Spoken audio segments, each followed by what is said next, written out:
धन्यवाद करूंगा जिला बाल कल्याण परिषद जिन्होंने आज मुझे इस अवसर पर आमंत्रित किया। पहले तो सबसे पहले जितने तारीफों के पुल बांध रहे हैं इतना कुछ है नहीं, ठीक है। This is quite unfortunate. अगर ऐसे कहूँ कि स्टार्टिंग में उन्होंने कहा बहुत ईमानदार। देखिए, एक समय था जब ईमानदारी को हम फॉर ग्रांटेड लेते थे और करप्शन एक दुराचार था। उन लोगों को हम सेग्रीगेट कर रहे थे। एक समाज के तौर पर आज हम उस स्टेज पर आ खड़े हुए हैं कि हमें किसी की ईमानदारी की प्रशंसा करनी पड़ रही है। वैसे एक समाज के दृष्टिकोण से देखें तो बड़ी दुखद प्रोग्रेस हमारी, इसे मैं कहूँगा, आज़ादी के बाद।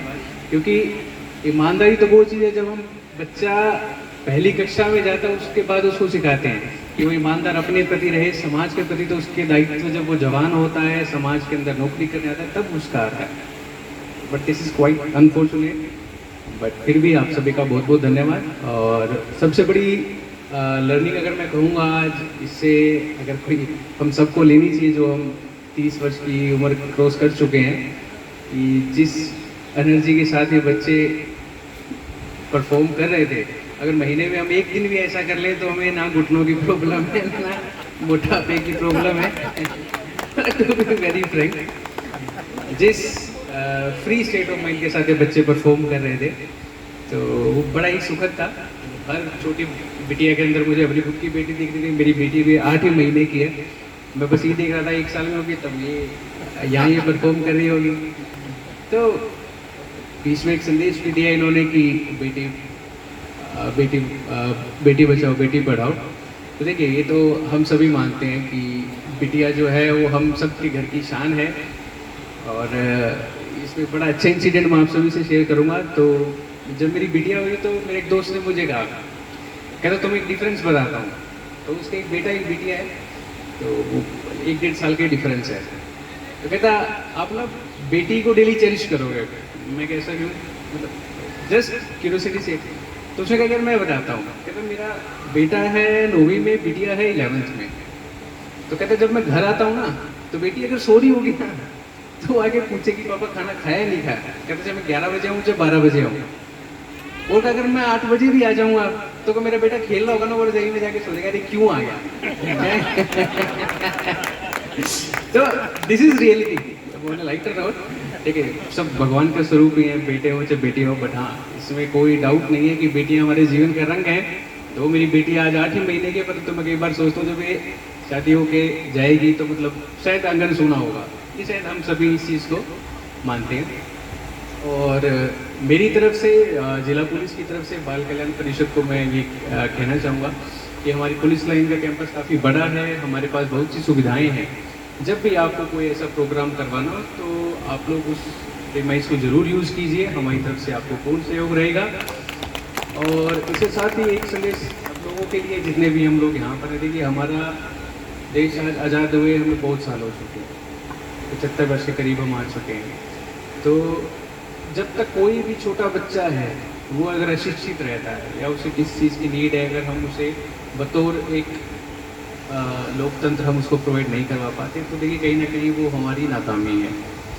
तो मेरी तो आप सभी से एक अनुरोध है मेरा आप सभी से कि हम सब जो हैं ये समाज में, देखिए एक राष्ट्र या एक समाज पावरफुल तब होता है जब सिविक सोसाइटी या उस सोसाइटी के अंदर रहने वाले लोग सजग होते हैं।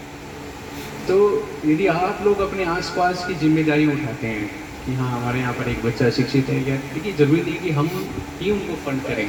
समाज सरकार की ओर से बहुत सारी ऐसी स्कीमें हैं जो उनको फंड करने के लिए मौजूद है। मेरा तो सभी से अनुरोध ये है कि जहाँ भी कभी हमें कोई ऐसा बच्चा नीड दिखे तो एटलीस्ट जो जिला के अधिकारी हैं उनके संज्ञान में जरूर लाएं। देखिए बहुत सी सारी चीज़ें होती हैं जो हमारे संज्ञान में नहीं आती, परंतु आप लोग हमारे लिए आँख हैं, कान हैं, आप ही हमारे लिए हाथ हैं। तो ऐसा ज़रूर कीजिए। मैं अभी रिसेंटली मैडम को मैं यही बता रहा था, अभी वो हैपेंड कि अभी नवरात्र जब खत्म हुए तो कंचक वाले दिन कुछ बच्चियों को मैंने बुलाया। तो वो सभी बच्चे गरीब परिवारों से थे। तो उनमें से एक छोटी बच्ची थी, शी हैज़ अ डिजीज़ कि उसको थोड़ा सा अगर प्रेस कहीं भी कर दोगे तो उसकी बेचारे की बोन ब्रेक हो जाएगी। परंतु उसका पढ़ाई में इतनी रुचि है कि वो ऑनर एवरेज डेली 3 किताबें ख़त्म कर देती है। This is a this is an extra ordinary quality she has. तो ऐसे बच्चों को हम आगे लाएं, हम उनका सहयोग करें, एक सरकार के तौर पर, एक समाज के तौर पर, एक उनके हमारे समाज के तो भाई बहन ही हैं सब, हमारे ही बच्चे हैं, कोई बच्चे हैं, कोई भाई बहन है, उनको हम बतौर समाज में उनको सपोर्ट करें। मैं तो यही कहूँगा आप सभी से कि आज अगर हम एक छोटी सी चीज़ यहाँ से अगर ले जा पाएँ तो वो ये है कि बच्चा है, ये फूल हैं, इनको हमें नर्चर करना है, छोटे छोटे बीज हैं, इनको हमें नर्चर करना है। और मेरे आने का उद्देश्य सिर्फ एक ही है कि शायद इनमें से एक बच्चा भी किसी की छोटी मोटी समझ में पड़ेगी या इस वर्दी से कोई इंस्पिरेशन ले जाएगा, शायद वो आगे बढ़ जाएगा। क्योंकि हमारे एक प्रोफेसर हुआ करते, ज़्यादा टाइम ले रहा हूँ आपका, जस्ट लास्ट मिनट। तो देयर यूज्ड टू बी एक IT, मैं मेरी बीटेक IT दिल्ली से है, तो वहाँ पे एक प्रोफेसर हुआ करते थे।